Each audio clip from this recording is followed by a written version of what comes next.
तस्मै श्री गुरुवे नमः। नमस्कार साथियों, स्वागत है आप सभी भावी अध्यापक अध्यापिकाओं का तथा सीबीएसई बोर्ड में संस्कृत विषय को पढ़ने वाले सभी छात्रों और छात्राओं का हमारे यूट्यूब चैनल उदयाचलम संस्थान में। साथियों, हम लोग जो प्रकरण इस समय पढ़ रहे हैं वह है प्रत्यय प्रकरण। तो प्रत्यय प्रकरण की भूमिका के संबंध में हम लोगों ने पढ़ा है। भूमिका पढ़ते हुए पढ़ा है कि प्रत्यय जितना इस व्याकरण विधि के अर्थात कक्षा 9-10 के पाठ्यक्रम में जितना प्रत्यय पढ़ना है हम लोगों को, उनको भी कैटेगराइज करके पढ़ लिया है। कृदंत, तद्धित और स्त्री प्रत्यय।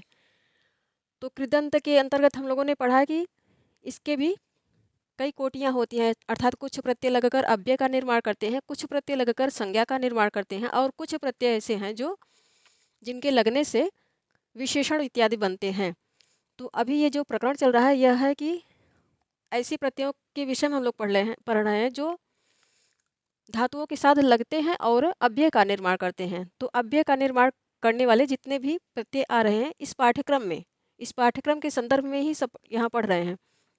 कक्षा 9-10 के पाठ्यक्रम में कृदंत प्रकरण के अंतर्गत जो प्रत्यय धातु के साथ लगकर अव्यय का निर्माण करते हैं, अर्थात धातु और प्रत्यय के जुड़ने से जो शब्द बनता है वह अव्यय हुआ करता है। तो उसके अंतर्गत अक्त्वा और लेप, तुमुन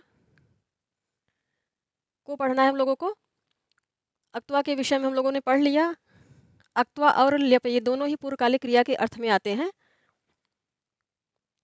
और दोनों में डिफरेंस क्या है, अक्त्वा और लेप में डिफरेंस क्या है, इसी को इस परिभाषा में बताया जा रहा है। पहले इस प्रत्यय की परिभाषा दी जा रही है, फिर अक्त्वा से इसका डिफरेंस क्या है, इसकी भिन्नता क्या है, उस बात को यहाँ पे प्रतिपादित किया जा रहा है। तो पूर्वकालिक क्रिया के अर्थ में यह प्रत्यय भी लगता है, अर्थात अक्त्वा प्रत्यय जैसे पूर्वकालिक क्रिया के अर्थ में लगा करता है, वैसे ही लेप प्रत्यय भी पूर्वकालिक क्रिया के अर्थ में ही लगता है।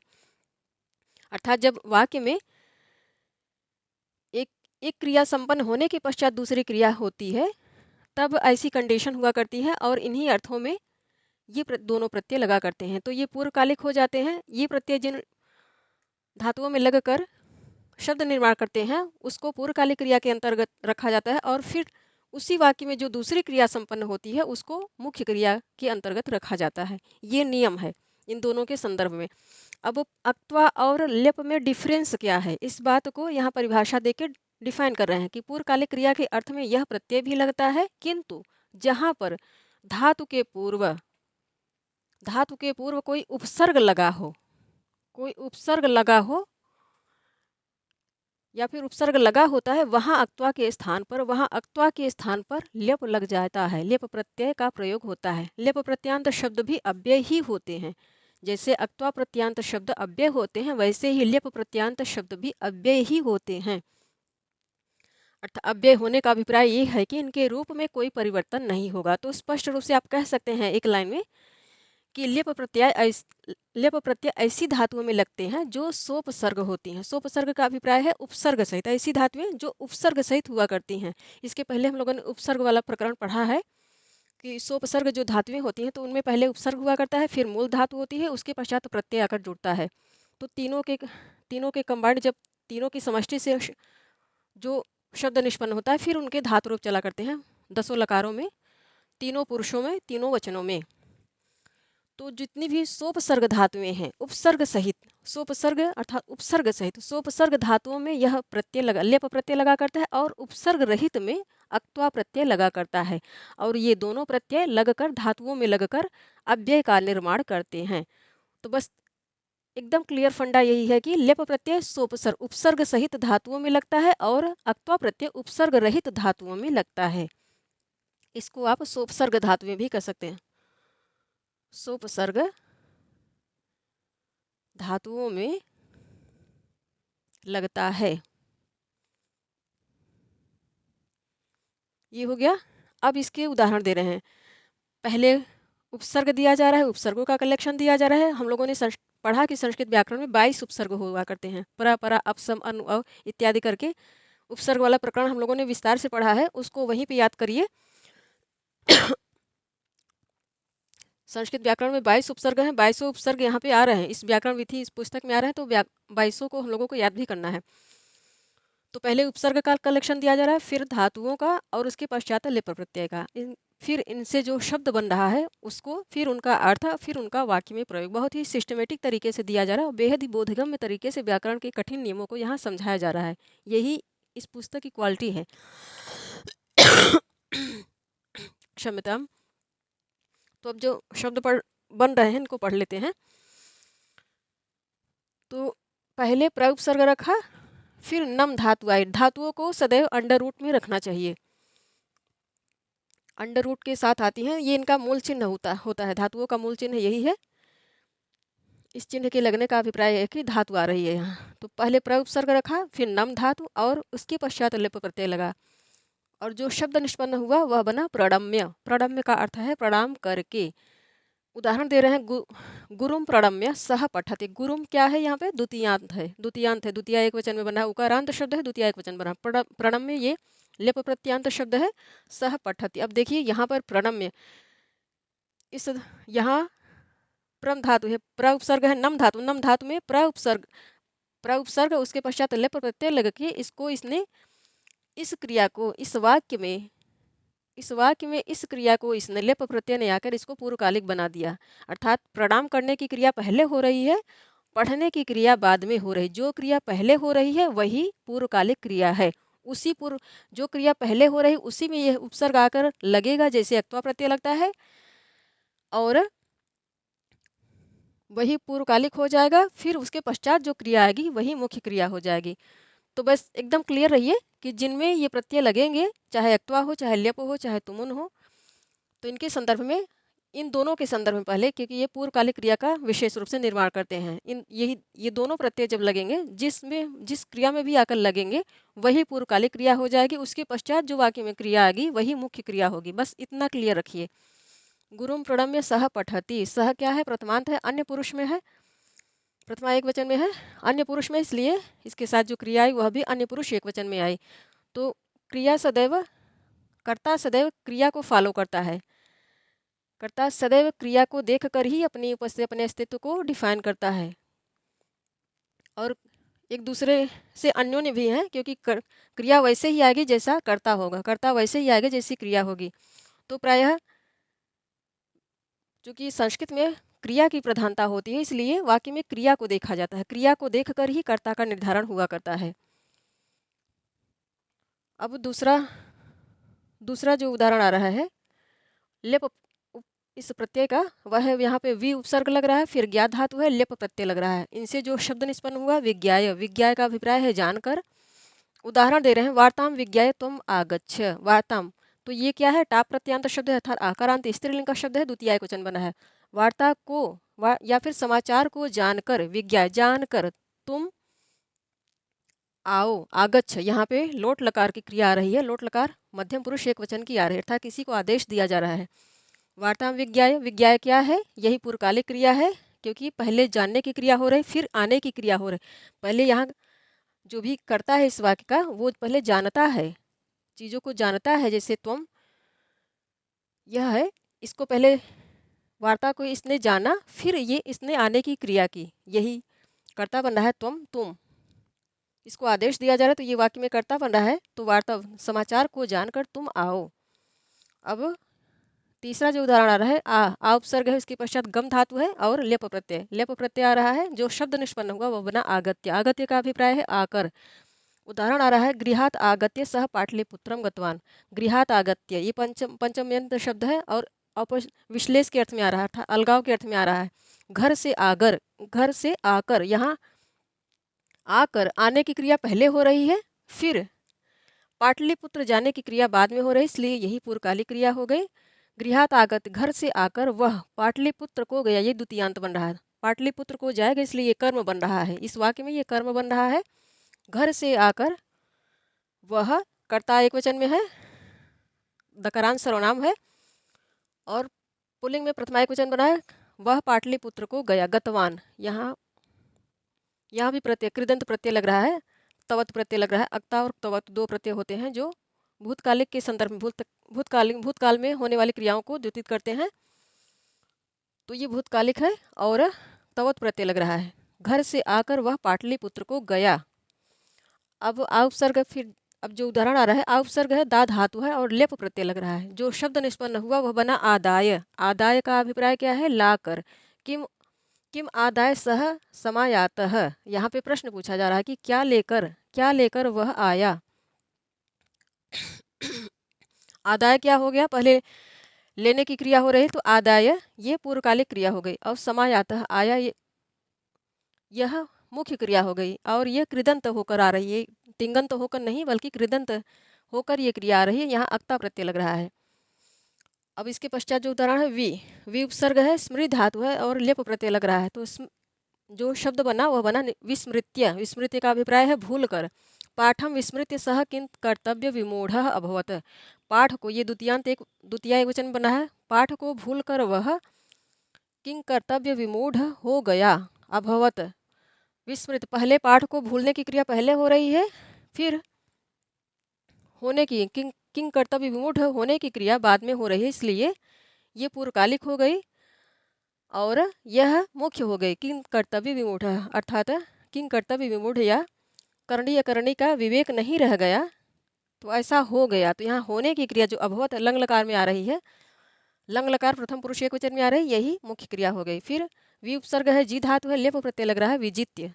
विजित्य जो शब्द निष्पन्न हुआ विजित्य बना और जीत कर इसका अभिप्राय है शत्रुन विजित्य। तो ये क्या है? ये उकारांत शब्द है और द्वितीय बहुवचन में बन रहा है।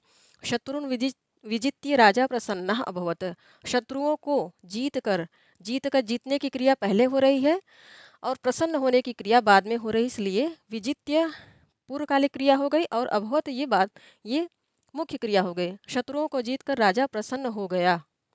अभवत ये लंग लकार की क्रिया है, प्रथम पुरुष एक वचन में आ रही है क्योंकि कर्ता अन्य पुरुष का ही है। अब इसके पश्चात जो उदाहरण आ रहा है, तो उत उपसर्ग है, डी धातु है, लेप प्रत्यय लग रहा है। जो शब्द बना वह बना उड्डीय। उड्डीय का अर्थ है उड़कर। खगाह उड्डीय प्रसन्ना भवंती, इसका अभिप्राय है पक्षी उड़कर प्रसन्न होते हैं। तो उड्डीय ये पूर्वकालिक क्रिया, उड़ने की क्रिया पहले हो रही है और प्रसन्न होने की क्रिया बाद में हो रही, होने की क्रिया बाद में हो रही, इसलिए ये पूर्वकालिक हो गई, ये मुख्य क्रिया हो गई। फिर आ उपसर्ग आ रहा है, नी धातु है, लेप प्रत्यय है, आनीय। शब्द बना आनीय। आनीय का अभिप्राय है लाकर। इसका जो उदाहरण आ रहा है, शिष्य शुल्कम आनीय गुरवे दत्तवान। तो शिष्य प्रथमांत है, कर्ता बन रहा है इस वाक्य का। शिष्य शुल्क अर्थात फीस इत्यादि। शिष्य शुल्क, शुल्क को, ये शुल्कम क्या है? द्वितीयांत बन रहा है, द्वितीय एक वचन में कर्म बन रहा है इस वाक्य में, इसलिए द्वितीयांत है। शिष्य शुल्क लाकर, लाकर क्या है? इसी में लेप प्रत्यय लग रहा है, इसलिए यह पूर्वकालिक हो गई। लाने की क्रिया पहले हो रही है, देने की क्रिया बाद में हो रही है, इसलिए ये पूर्वकालिक है, ये मुख्य क्रिया हो गई। शिष्य शुल्क को लाकर गुरु जी के लिए, यहाँ गुरु गुरु गुरुवाह गुरुम गुरु गुरुण गुरुणा गुरुभ्याम गुरुभि गुरवे, उकारांत पुल्लिंग शब्द है, चतुर्थी एक वचन में ये रूप बनेगा।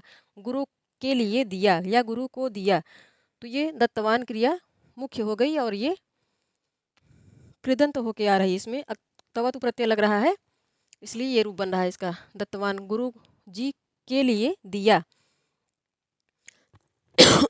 अब इसके पश्चात जो उदाहरण आ रहा है, उपसर्ग है, क्री धातु है और लेप प्रत्यय लग रहा है। जो शब्द बना वह बना उपकृत्य। उपकृत्य का अभिप्राय है उपकार करके। सज्जना उपकृत्य विस्मरंती, इसका आशय है कि सज्जन लोग, सज्जना प्रथम ये पुल्लिंग शब्द है, प्रथमा बहुवचन में बना है। सज्जन सज्जनो सज्जना, अकारांत है, प्रथमा बहुवचन बना है। उपकृत्य, सज्जन उपकार करके भूल जाते हैं, तो उपकार करने की क्रिया पहले हो रही है, भूलने की क्रिया बाद में हो रही है, इसलिए ये पूर्वकालिक हो गई, ये मुख्य हो गई। अब इसके पश्चात जो उदाहरण, प्र उपसर्ग है, आप धातु है, लेप प्रत्यय लग रहा है। जो शब्द बना वह है प्राप्य। प्राप्य का अभिप्राय है प्राप्त करके। छात्र परीक्षा फलम प्राप्य प्रसन्न जातः। छात्र परीक्षा फल को प्राप्त, ये द्वितीयांत बन रहा है, द्वितीय वचन बन रहा है, कर्म है, इस वाक्य में कर्म बन रहा है। छात्र, ये छात्र क्या हो गया? ये कर्ता हो गया। छात्र परीक्षा फल को प्राप्त कर, प्राप्त ये पूर्वकालिक क्रिया हो गई, पाने की क्रिया पहले हो रही है, इसलिए पूर्वकालिक हो गई। छात्र परीक्षा फल को प्राप्त कर प्रसन्न हो गया। जातः, यहाँ भी अक्ता प्रत्यय लग रहा है, कृदंत, ये क्रिया कृदंत होके आ रही है, ये शब्द यहाँ कृदंत होके आ रहा है। छात्र परीक्षा फल को प्राप्त कर प्रसन्न हो गया। प्रसन्न जाता है, छात्र का विशेषण है प्रसन्न, इसलिए ये भी इसी के समान प्रथम पुल्लिंग में आ रहा है, प्रथमा एकवचन में आ रहा है, प्रसन्न जाता है, तो ये मुख्य क्रिया हो गई, ये पूर्वकालिक क्रिया हो गई। अब इसके पश्चात जो उदाहरण है, प्र प्लस दा धातु है, फिर लेप प्रत्यय लग रहा है, जो शब्द बना वह बना प्रदाय। प्रदाय का अभिप्राय है देकर। तो निर्धनेभ्यः धनम प्रदाय धनिकः गतः। निर्धनेभ्यः धनम प्रदाय, देने की, दान का अभिप्राय है, इसलिए दान के योग में चतुर्थी हुआ करती है, चतुर्थी बहुवचन में ये पदार्थ। निर्धनेभ्यः धनम प्रदाय, निर्धनों को के लिए धन देकर, धन को द्वितीयांत बना, द्वितीय वचन में निर्धनों के लिए धन देकर धनवान या धनिक व्यक्ति या धनी व्यक्ति चला गया। तो प्रदाय देने की क्रिया पहले हो रही है, जाने की क्रिया बाद में हो रही है, इसलिए पूर्वकालिक हो गई, ये मुख्य हो गई। अब इसके पश्चात जो उदाहरण आ रहा है, संग प्लस स्पृश्य, स्पृश्य धातु है और लेप प्रत्यय लग रहा है, संस्पृश्य। इसका अभिप्राय है स्पर्श करके। पितुः चरणम संस्पृश्य सह आशीर्वादम प्राप्तवान। पिता के, ये उकारांत, ये ऋकारांत शब्द है। पिता के चरण को छूकर, ये षष्ठी में बन रहा है, षष्ठी एकवचन में उकारांत ऋकारांत शब्द है। पिता पितरौ पितरः इसका शब्द रूप चलता है, ऋकारांत है, षष्ठी एकवचन में बन रहा है। पिता के चरण को, चरणम क्या है, द्वितीयांत बन रहा है, द्वितीय कर्म बन रहा है। पिता के चरण को छूकर, संस्पृश्य, ये पूर्वकालिक क्रिया हो गई। पिता के चरण को छूकर वह आशीर्वाद, उसने, इसको बोलेंगे उसने, कर्ता कारक ने, ये कर्ता बन रहा है। पिता के चरण को छूकर उसने आशीर्वाद प्राप्त किया। आशीर्वाद भी यहाँ द्वितीयांत बन रहा है। अब एक और उदाहरण है, उत प्लस त्रि धातु है और लेप प्रत्यय लग रहा है, तो जो शब्द निष्पन्न हुआ उत्तीर्य। उत्तीर्य का अभिप्राय है उत्तीर्ण करके, उत्तीर्ण करके।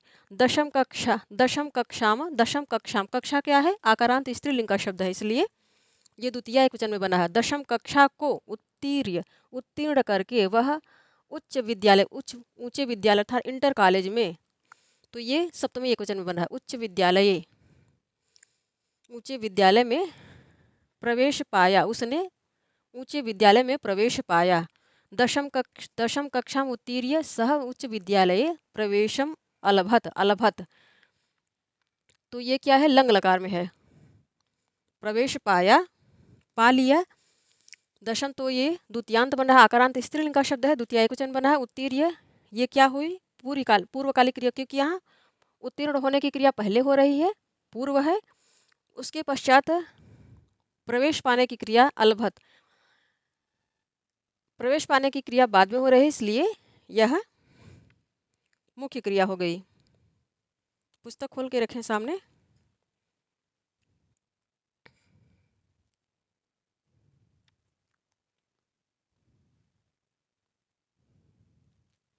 प्रवेशम अलभत, तो ये हो गया उदाहरण। ये द्वितीयांत है, ये पूर्वकालिक क्रिया हो गई। कर्ता अन्य पुरुष का है, इसलिए उसी के अनुसार, अन्य पुरुष एकवचन का है, इसलिए उसी के अनुसार क्रिया भी लक लकार अन्य पुरुष में आए, अन्य पुरुष एकवचन में आए। उच्च विद्यालय सप्तम अंत है, सप्तमी एकवचन में आ रहा है। प्रवेशम अलभत, प्रवेश को पाया, तो ये प्रवेशम भी यहाँ द्वितीयांत बनेगा, कर्म बनेगा। इस प्रकार ये हो गया लेप प्रत्यय का। अब इसके पश्चात तुमुन प्रत्यय आ रहा है, तुमुन प्रत्यय को पढ़ लेते हैं। तुमुन प्रत्यय के पश्चात फिर एक प्रत्यय और है इस चैप्टर में, शक और इश, शक सकना और इश चाहना। इसी के साथ इनको भी पढ़ना हम लोगों को, चाहना और शकना। तो अब तुमुन के विषय में पढ़ लेते हैं।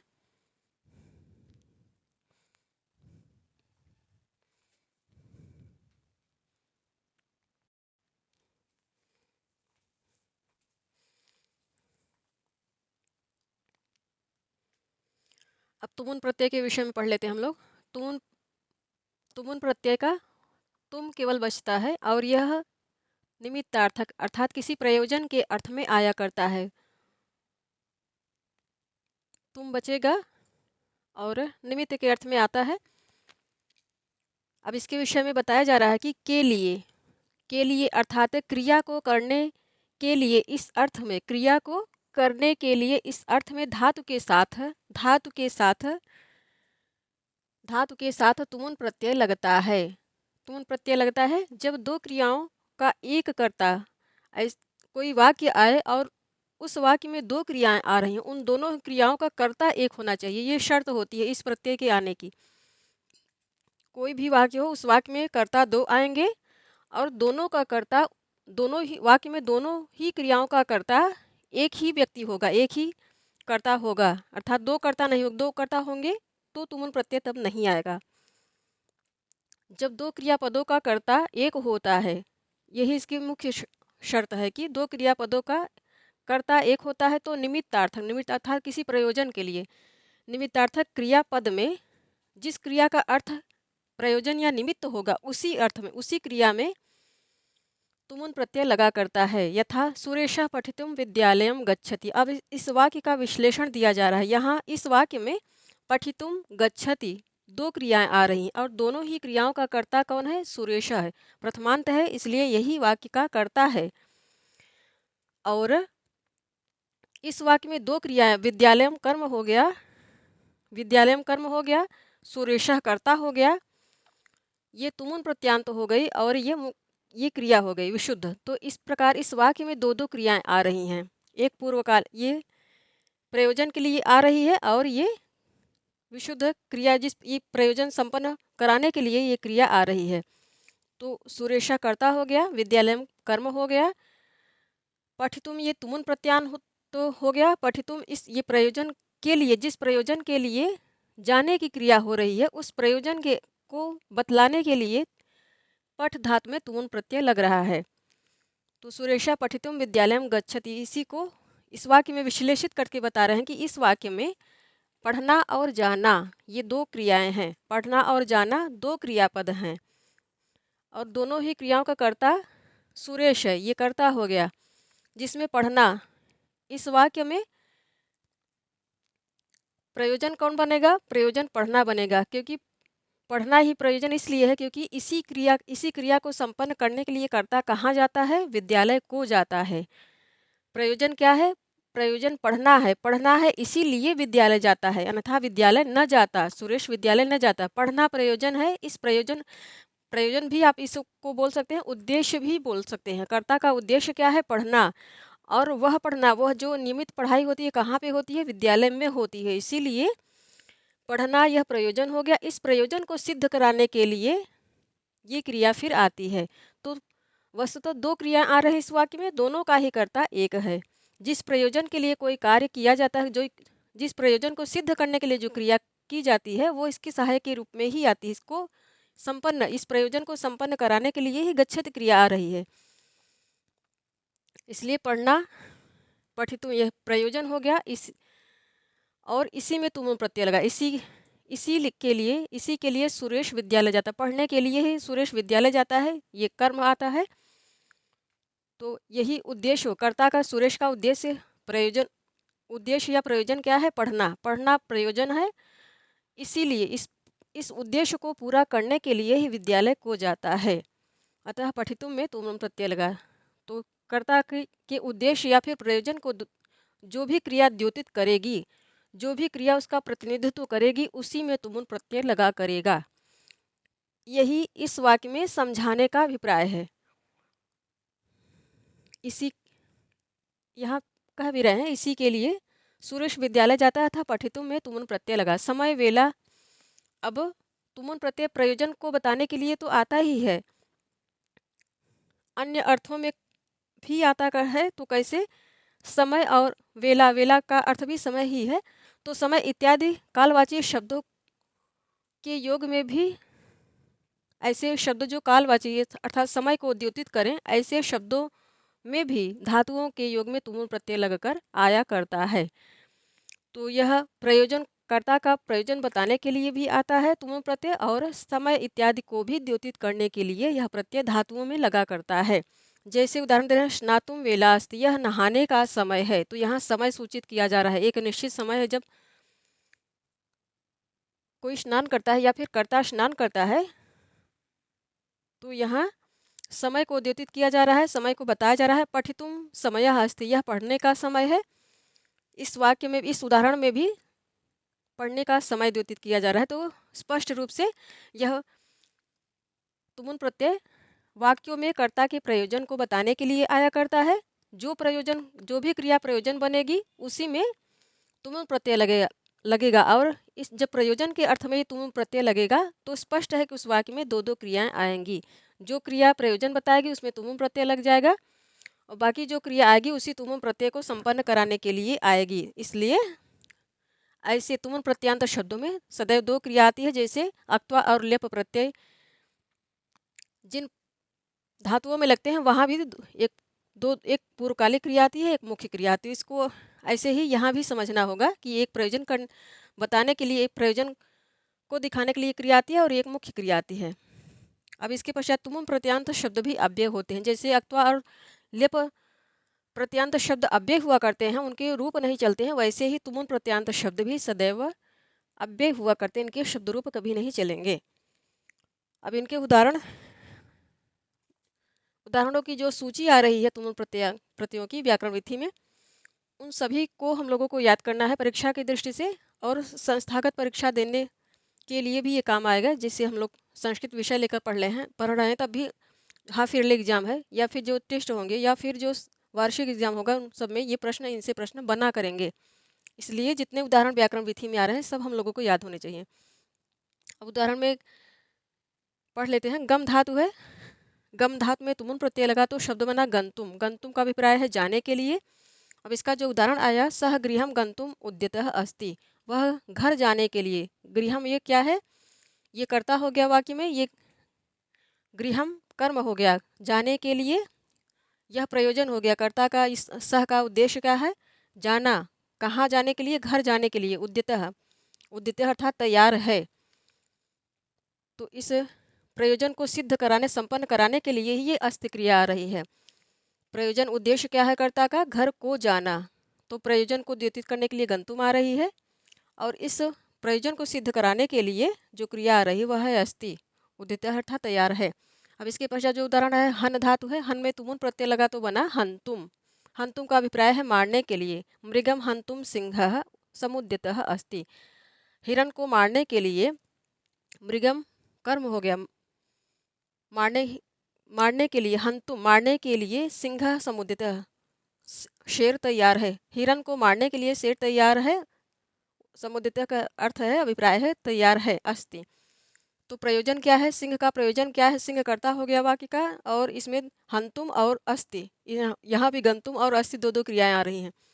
और इनका कर्ता कौन है, इनका कर्ता है सह, और इसका कर्ता है सिंह। सिंह का प्रयोजन, मुख्य उद्देश्य क्या है, हंतुम मारना। किसको मारना, मृग को मारना, इसलिए मृग कर्म बनेगा।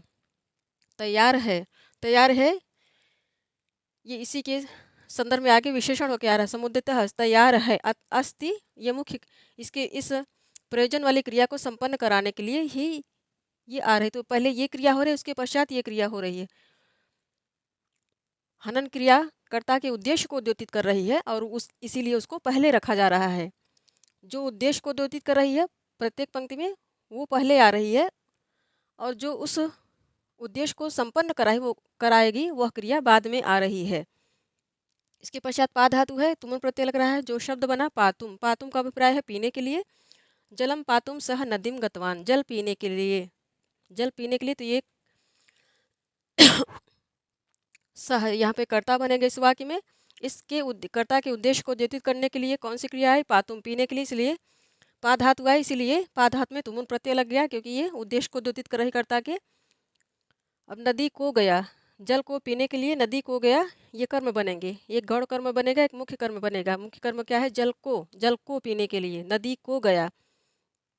गतवान, ये इस उद्देश्य को पूरा कराने के लिए क्रिया है, इसलिए इसको बाद में रखा गया। तो ये उद्देश्य को बता रही है और ये उद्देश्य को पूरा करवा रही है, इसलिए जो उद्देश्य को द्योतित कर रही कर्ता के, वो उसको पहले रखा गया और इसको बाद में रखा गया।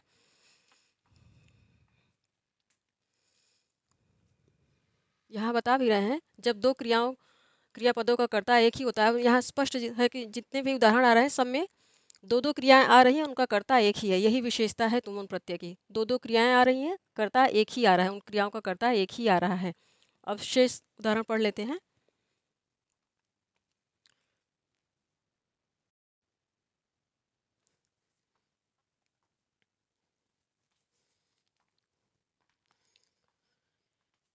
तुम प्रत्यय के अन्य उदाहरणों को भी पढ़ लेते हैं। इसके पश्चात इश और शक, दो प्रत्यय और आ रहे हैं इस प्रकरण में, उनको भी पढ़ लेते हैं।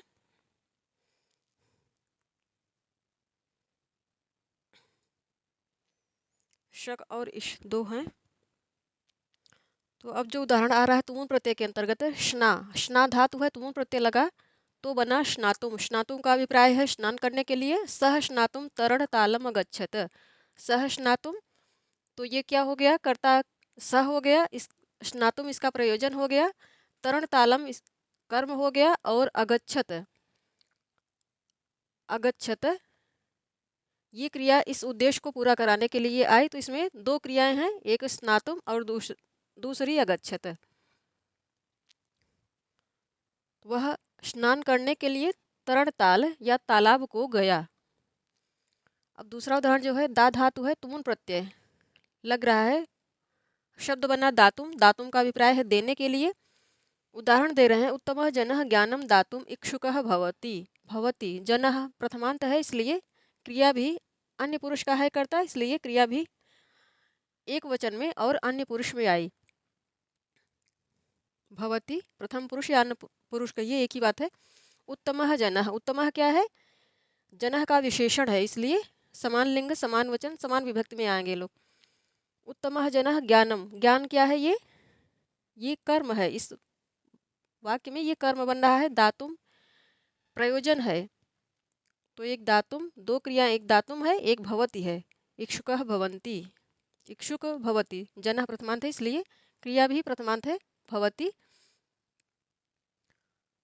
दातुम ये उत्तम जन, उत्तम जन ये कर्ता हो गए, इनका प्रयोजन क्या है, देने के लिए, देने के लिए। इक्षुक या तैयार होते हैं, तैयार होते हैं, होते हैं, यह जो क्रिया आ रही है इसी प्रयोजन को, कर्ता के इसी प्रयोजन को संपन्न कराने के लिए आ रही है, इसलिए इस वाक्य में दो दो क्रियाएं हैं, दातुम और भवति। इक्षुकः, ये उत्तमः जना इक्षुकः, ये भी इसी के विशेषण के अंतर्गत आ रहा है, इसलिए ये भी प्रथमांत है, और पुल्लिंग में, ये प्रथम कर्ता पुल्लिंग में है एक वचन में, इसलिए ये भी पुल्लिंग में है और एक वचन में है। अब इसके पश्चात जो उदाहरण आ रहा है, प्रच्छ धातु है, प्रच्छ धातु तुमुन प्रत्यय लगा तो बना प्रष्टुम। प्रष्टुम का अर्थ है पूछने के लिए। छात्रः प्रश्नम प्रष्टुम समुत्सुकः भवति, समुत्सुकः भवति, समुपसर्ग लग रहा है, उत्सुकः, उत्सुक जिज्ञासु या फिर उत्कंठित कह सकते हैं। भवति, यहाँ भी दो दो क्रियाएं रही, प्रष्टुम और भवति। छात्रः प्रश्नम, प्रश्नम इस वाक्य का कर्म हो गया, और छात्रः प्रथमांत है, समुत्सुकः भवति ये छात्र की विशेषताएं हैं, विशेषण है, इसलिए इसी के समान ये प्रथम पुरुष में है, एक वचन में है, पुल्लिंग में, इसलिए यह भी प्रथम पुरुष में है, एक वचन में है, पुल्लिंग में है। ये कर्म हो गया, ये कर्ता का प्रयोजन, छात्र का प्रयोजन हो गया, उद्देश्य हो गया, और यह धातु जो आ रही है इसी उद्देश्य को संपन्न कराने के लिए आ रही है।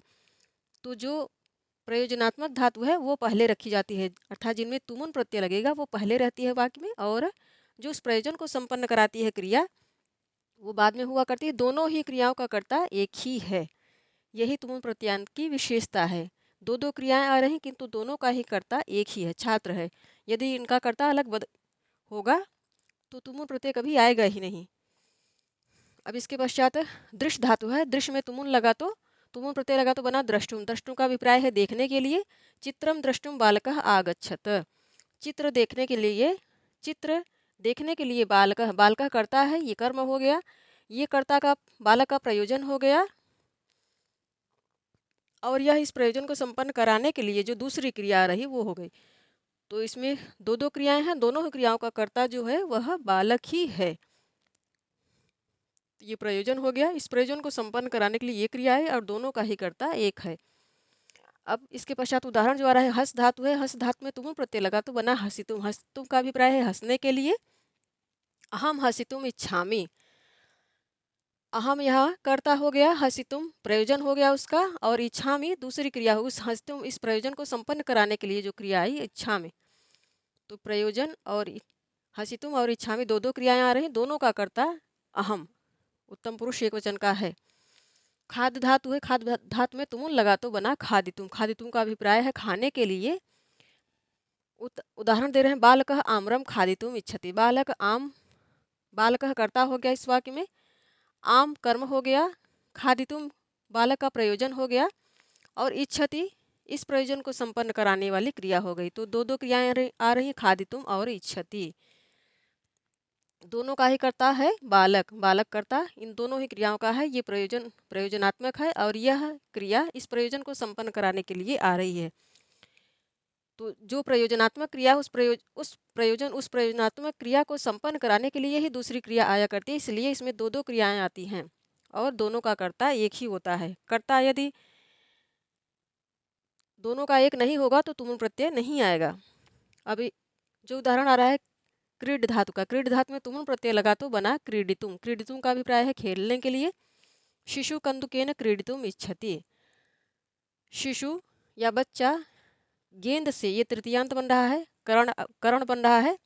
करण में तृतीया विभक्ति आया करती है, जिससे कोई कार्य किया जाता है, जिसके द्वारा कोई कार्य किया जाता है, उसमें करण कारक हुआ करता है। तो बच्चा गेंद से या गेंद के द्वारा खेलने के लिए इच्छुक है। इच्छुकः क्रीडितुम इच्छति, इच्छुक है या इच्छा करता है। तो इच्छा करता है, यह क्रिया आई ही है इस प्रयोजनात्मक क्रिया को संपन्न कराने के लिए। तो इस वाक्य में दो दो क्रियाएं हो गई, क्रीडितुम और इच्छति। जो इच्छा कर रहा है वह भी शिशु ही है, जो खेलने के लिए प्रयास करेगा वह भी शिशु ही है। तो इसलिए दो दो क्रियाएं हैं और दोनों का ही कर्ता एक है, शिशु। अब इसके पश्चात भाष धातु आ रही, भाष में तुमुल लगा तो बना भाषितुम, और इसका अभिप्राय है भाषण के लिए, बोलने के लिए। सह भाषितुम उत्थितः, वह बोलने के लिए या भाषण देने के लिए उठा। उत्थितः या उठता है, उठा अक्ता प्रत्यय लग रहा है इसलिए कहेंगे उठा, क्योंकि भूतकालिक हुआ करती है। सह कर्ता हो गया, यह कर्ता का प्रयोजन हो गया, और उस प्रयोजन को संपन्न कराने के लिए यह क्रिया। तो दो दो क्रियाएं आई, दोनों का कर्ता एक ही है। अब इसके पश्चात जो उदाहरण आ रहा है जीव, जीव धातु में तुमुल प्रत्यय लगा तो बना जीवितुम। जीवितुम का अभिप्राय है जीने के लिए, जीने के लिए। और उदाहरण बना सर्वे जीवितुम अभिलषन्ति, सभी जीने के लिए इच्छा करते हैं। अभिलषन्ति सभी जीने के लिए अभिलाषा करते हैं या इच्छा करते हैं। जीवितुम अब और अभिलषन्ति दो दो क्रियाएं आई, दोनों का कर्ता सर्वे ही है। जीवितुम ये प्रयोजन हो गया, सभी का क्या प्रयोजन है, क्या उद्देश्य होता है, जीने के लिए, जीने के लिए। और इसी क्रिया को संपन्न कराने के लिए आया अभिलषण, इच्छा करते हैं, जीने के लिए इच्छा करते हैं, या फिर इस क्रिया के कार्य व्यापार को संपन्न कराने के लिए ये क्रिया आई। अब इसके पश्चात जो अंतिम उदाहरण आ रहा है व्याकरण विधि में, तुम उनका कथ धातु है, कथ में तुम प्रत्यय लगा तो बना कथितुम। कथितुम का अभिप्राय है कहने के लिए। इसका उदाहरण है कथाम कथयितुम सह आगच्छत। कथाम ये क्या है, द्वितीय एकवचन में है, आकारांत स्त्रीलिंग का शब्द है, द्वितीय एकवचन बन रहा है, इसलिए ये कर्म हो गया, इस वाक्य का कर्म हो गया। कथाम कथयितुम, कथा को कहने के लिए, सह कर्ता हो गया। कथा के कहने के लिए तो कर्ता का प्रयोजन क्या है, कहने के लिए। आगच्छत इस प्रयोजन को संपन्न करने के लिए ही ये क्रिया हुई। तो ये प्रयोजनात्मक क्रिया हो गई, और इस क्रिया को जो संपन्न कराएगा वह है आगच्छत, कहने के लिए आगच्छत आया।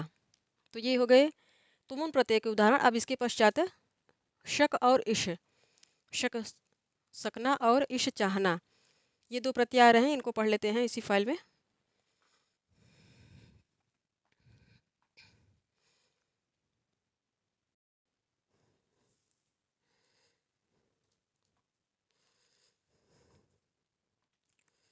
अब तुमुल प्रत्यय के पश्चात शक और इश धातु का प्रयोग और इनके संबंध में जो निष्कर्ष आ रहा है, या फिर की पॉइंट कह सकते हैं, की पॉइंट आ रहा है, उसको समझाया जा रहा है और उनके फिर उदाहरण दिए जा रहे हैं। तो शक का अभिप्राय है, शक धातु का अभिप्राय है सकना, और इश धातु का अभिप्राय है, यहाँ रूट लगेगा, और इश धातु का अभिप्राय है चाहना इत्यादि। इत्यादि धातु इसके पश्चात यहाँ कर रहे हैं शक और इश इत्यादि धातुओं के साथ भी पूर्व क्रिया में तुमुल प्रत्यय का प्रयोग होता है। जैसे मैं पढ़ना चाहता हूँ, मैं पढ़ सकता हूँ। तो यहाँ पढ़ना और चाहना दो दो क्रियाएं आ रही हैं, इस वाक्य में दो दो क्रियाएं हैं जैसे तुमुल प्रत्यांत में आती हैं, और यहाँ भी पढ़ना और सकना जो पढ़ेगा वही चाहेगा। इस प्रकार इनका भी कर्ता, इन दोनों दो दो क्रियाएं आ रही हैं किंतु दोनों का कर्ता एक ही होगा, जैसे तुमुन प्रत्यय में हुआ करता है कि वाक्य में दो दो क्रियाएं आती हैं और दोनों का कर्ता एक ही हुआ करता है। वैसे ही शक और इश धातुओं के संबंध में भी देखा जाता है। इसीलिए इसी प्रकरण में तुमुन प्रत्यय के अंतर्गत ही इन दोनों ही क्रियाओं को यहाँ डिफाइन किया जा रहा है। इनका अभिप्राय भले ही अलग है किंतु इनका स्ट्रक्चर जो है वाक्यों में बनकर इनके आने का जो प्रारूप है, स्वरूप है, वह एकदम तुमुन प्रत्यय जैसा बन रहा है। इसीलिए उसी प्रत्यय के अंतर्गत इनको दिखाया जा रहा है। अब यहाँ पर मैं पढ़ना चाहता हूँ, मैं पढ़ सकता हूँ। पढ़ना और चाहना, इसमें दो दो क्रियाएं हो गई इस वाक्य में। फिर इसमें भी पढ़ना और सकना दो क्रियाएं हो गई। अब यहाँ पे पठ प्लस तुमुन तो बना पठितुम, और इसी प्रकार दूसरा शक है और इसी प्रकार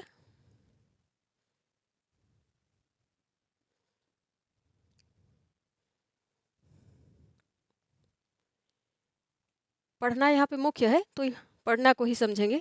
इनको भी ऐसे बनाया जा सकता है। यदि आप तुमुन प्रत्यय बनाना चाहते हैं तो यहाँ पे शक धातु में भी तुमुन प्रत्यय जोड़ा जा सकता है। ऐसे ही शक को रखा जाएगा, फिर तुमुन प्रत्यय जोड़ दिया जाएगा। और जो इच इच धातु है, इसमें भी इश मूल धातु है, उसमें तुमुन प्रत्यय लग जाएगा तो तुमुन प्रत्ययांत बन जाएगा। अब इसके उदाहरण दे रहे हैं। शक और इश, इन दोनों का जो स्ट्रक्चर है पढ़ना और चाहना, इनमें दो दो क्रियाएं हैं, कर्ता एक ही है इनका। और दूसरे वाले उदाहरण में पढ़ना और सकना दो क्रियाएं हैं वाक्य में किंतु इनका कर्ता एक ही बनेगा। मैं, यहाँ पे भी मैं बनेगा, यहाँ पे भी मैं, अर्थात कर्ता एक है, दोनों ही क्रियाएं दो हैं और दोनों का ही कर्ता एक है। यहाँ भी मैं बनेगा, यहाँ भी मैं बनेगा, और इस प्रकार इसका स्ट्रक्चर बनेगा। तो इनमें तुमुन जोड़ दिया तो प्रयोजनात्मक जो क्रिया है इनमें इनमें प्रयोजन कौन बनेगा? मैं पढ़ना चाहता हूँ, पढ़ना ही प्रयोजनात्मक बनेगी। और इस वाले वाक्य में भी पढ़ना ही प्रयोजनात्मक बनेगी। जो प्रयोजनात्मक जो प्रयोजन को द्योतित करती है उसी में तुमुन प्रत्यय लगा करता है, इसलिए यहाँ पठ प्लस तुमुन लगेगा। ऐसे ही और भी उदाहरण आ सकते हैं, या हम लोग गढ़ सकते हैं, बना सकते हैं उनको, जहाँ पे शक प्रयोजन बन सकती है, शक धातु प्रयोजन बन सकती है और इश धातु भी प्रयोजन बन सकती है। तो यहाँ पढ़ना प्रयोजन है, पठ धातु में तुमुन प्रत्यय जुड़ेगा इसलिए, और ये इस प्रयोजन को संपन्न कराने वाली या सिद्ध कराने वाली सहायक क्रियाएं आएंगी, सहायक क्रिया के रूप में आएंगी। अब उदाहरण दे रहे हैं, अहम पठितुम शक्नोमि, तो इसका अभिप्राय है कि मैं पढ़ सकता हूँ, पढ़ सकता हूँ। तो यहाँ पे भी इस वाक्य में दो दो क्रियाएं हैं, पठ धातु पठितुम और शक्नोमि, और दोनों का कर्ता जो है वह है अहम। तो यह प्रयोजन है, ये प्रयोजन जो कर्ता का प्रयोजन है पढ़ना, या फिर उद्देश्य है कह सकते हैं, वह है पढ़ना और चाहना। उसकी जो इच्छा कर रहा है वह अहम यह कर्ता ही कर रहा है, और उसका जो उद्देश्य है वह पढ़ने का है, इसलिए दोनों क्रियाओं का कर्ता एक ही बन रहा है। इसी प्रकार दूसरा उदाहरण, अहम पठितुम इच्छा में, मैं पढ़ने की इच्छा करता हूँ या पढ़ना चाहता हूँ। तो यहाँ भी प्रयोजन जो मुख्य है कर्ता का, दो दो क्रियाएं आ रही हैं, दोनों का कर्ता एक ही है, और ये प्रयोजन को, कर्ता के प्रयोजन को ये दो द्योतित कर रहे, फिर इसको संपन्न करा रही है, इसको उद्देश्य को संपन्न करा रही इच्छा में, इच्छा। या फिर इसको इस प्रकार भी मैं पढ़ सकता हूँ, अहम पठितुम शक्नोमि, अहम पठितुम इच्छा, मैं पढ़ने के लिए इच्छा करता हूँ या मैं पढ़ना चाहता हूँ। इस प्रकार भी आप बोल सकते हैं, क्योंकि तुमुन प्रत्यय लग रहा है और तुमुन अभिप्राय को ही द्योतित करने के लिए आया करता है। बालकः तर्तुम शक्नोति, तो बालकः यहाँ भी तर्तुम त्रिधातु है, यहाँ पे शक धातु है, दो दो क्रियाएं आ रही हैं, दोनों का कर्ता एक ही है, बालक। तो ये कर्ता के प्रयोजन को द्योतित कर रही, और ये उसकी सहायक, उस प्रयोजन को संपन्न कराने के लिए आ रही है। कर्ता एक ही बना है। बालकः तर्तुम शक्नोति, बालक तैर सकता है, जो तैरेगा वही, उसमें तैरने की सामर्थ्य भी है। तो ये दोनों ही सामर्थ्य किसमें है? बालक में, तैरने के लिए, या फिर तैरना किसका उद्देश्य है? बालक का, इसलिए उद्देश्य और उसकी सामर्थ्य या क्षमता को द्योतित करने के लिए बालक यहाँ कर्ता बन रहा है, और दोनों का ही दोनों ही क्रियाओं का कर्ता बालक ही है। दोनों ही, ये जो सामर्थ्य है वह भी बालक में ही है, और उस उद्देश्य है बालक का तैरना। तैरने के लिए तैरना वह उसका उद्देश्य है, इसलिए उद्देश्य भी बालक में ही है और क्षमता भी बालक में ही, इसलिए बालक दोनों ही क्रियाओं का कर्ता बना है। अब इसके पश्चात जो उदाहरण आ रहा है, सा गातुम शक्नोति, तो गातुम एक क्रिया हो गई और ये दूसरी क्रिया हो गई। ये सामर्थ्य को द्योतित कर रही और यह उद्देश्य बन रहा है कर्ता का। दोनों ही क्रियाओं का कर्ता एक है। सा वह गा सकती है, वह गा सकती है। शक्नोति त्वम किम कर्तुम शक्नोषि, यहाँ पर भी दो दो क्रियाएं आ रही हैं, कर्तुम और शक्नोषि, और दोनों ही क्रियाओं का कर्ता त्वम है। तुम क्या कर सकते हो। ते चलितुम न शक्नुवंती, वे चल नहीं सकते हैं। तो चलितुम अभिप्राय या प्रयोजन को द्योतित कर रही है, शक्नुवंती यहाँ सामर्थ्य को द्योतित कर रही है। तो जिसमें सामर्थ्य है और जिनका चलने का प्रयोजन है, उन सब का कर्ता ते हैं। अब इसके पश्चात जो उदाहरण है, वयम धावितुम न शक्नुमः, तो धावितुम ये प्रयोजन द्योतित कर रही है, वयम हम सब के, उत्तम पुरुष बहुवचन के, और शक्नुमः इनकी सामर्थ्य। सामर्थ्य किसमें है, वयम में, और धावितुम यह प्रयोजन किसका है, वयम। तो दोनों ही क्रियाओं का कर्ता वयम बन रहा है। अब इसके पश्चात कुछ और प्रकार की धातुओं को इसी संदर्भ में, तुमुन प्रत्यय के संदर्भ में ही यहाँ बताया जा रहा है कि तुमुन का प्रयोग करते हुए इच्छुक अर्थ वाले संज्ञा पद भी बनाए जा सकते हैं। संज्ञा अर्थात क्रिया से, क्रिया को संज्ञा कैसे बनाया जा सकता है, उस उदाहरण को यहाँ पे दिखाया जा रहा है। तो संस्कृत में अपनी ये विशेषता है कि कभी संज्ञा को भी क्रिया बनाया जा सकता है, क्रिया को भी संज्ञा बनाया जा सकता है। तो ऐसे ऐसे प्रत्यय प्रकरण में ऐसे प्रत्यय हैं जो ये सब कार्य करवाते हैं। उसी का एक निदर्शन यहाँ पे मिल रहा है कि तुमुन का प्रयोग करते हुए इच्छुक अर्थ वाले संज्ञा पद भी बनाए जा सकते हैं। जैसे गंतु कामः, जाने का इच्छुक, पठितु कामः, पढ़ने का इच्छुक, बद्धु कामः, और फिर चलितु कामः, लेखितु कामः, हसितु कामः, स्त्रीलिंग में आ रहा है कामा और वक्तु कामा इत्यादि, ये सब उदाहरण दे रहे हैं।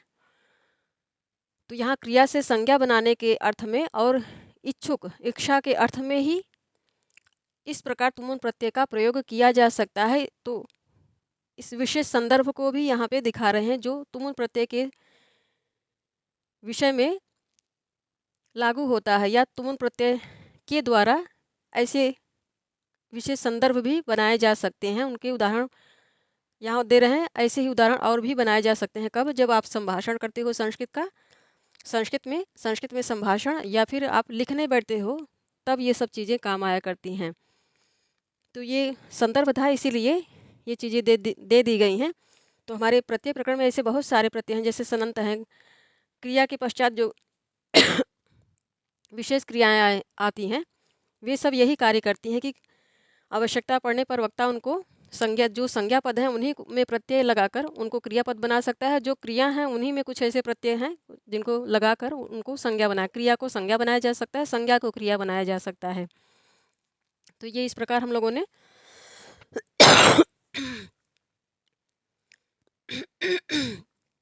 ल्यप और तुमुन, उसके पश्चात इश और शक, इन प्रत्ययों का अध्ययन कर लिया।